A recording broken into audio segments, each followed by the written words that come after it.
Әбдімомын Желдібаев, Ерке Сылқым.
Достар, Қаршыға каналына қош келдіңіздер.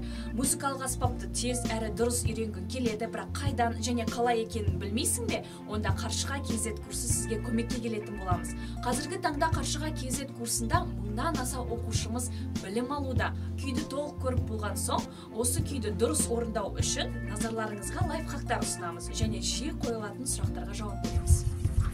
Ерке Сылқым ойнау үшін сіздерге берер кеңесім ол жаттығулар. Мысалы, Ерке Сылқым қағыстары. Оң қол қағыс, төмен жоғары төмен, екі жоғары жүреді. Соны бірінші ашық шекте көбірек ойнай аласыздар. Және де екі төмен, екі жоғарыға жүреді. Оны да көбірек ойнайсыздар. Екі төмен, екі жоғары. Өйткені көбісі қате жасайды Ерке Сылқымды. Бір төмен, үш жоғары немесе алма-кезек қағыстар қолданады. Ол дұрыс емес. Сол себептен екі төмен, екі жоғары қағысты да ашық шекте дайындап аласыздар.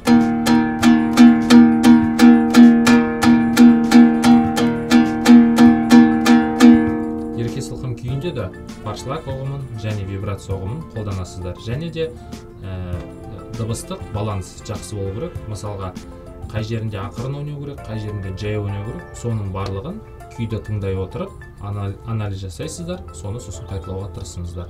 Қайтылған кезде де барлығын асықпай ойнап қайталайсыздар, сосын барып жылдамдық қосасыздар.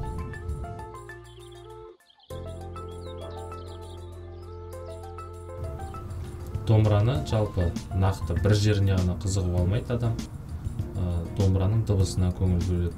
Дыбысы қоңыр дыбыс болу керек. Перненің байлауына байланысты, домбыраның түзілуіне байланысты, бет қақпағына байланысты. Мына жерде домбыра ойнайтын жерде міндетті түрде шпон деген ағаш болу керек, соған көңіл бөлу керек. Әрбір нәрсеге жақсы көңіл бөліп алу керек домбыраның тиегіне, түймесіне. Сол себептен нақты домбыраны бір жерге ғана қызығып алған дұрыс емес. Барлық жасалу жолы дұрыс болу керек. Және міндетті түрде дыбысы. Әрбір сала өзінше қиын болып келеді. Оны жетіп меңгеру керек. Сол себептен күйді ойнау, әнді айту ол қиын болады. оның барлығы қай жағынан жеңіл болады, егер де сіз еңбектеніп дайындалсаңыз. Домбыраны қарамай тартуға болады, ол үшін сіз көп тәжірибе керек. Сіздің жаңағы саусақтарыңыз, қол қойылым барлығы домбыраның бойындағы дыбыстарды сақтап қалады.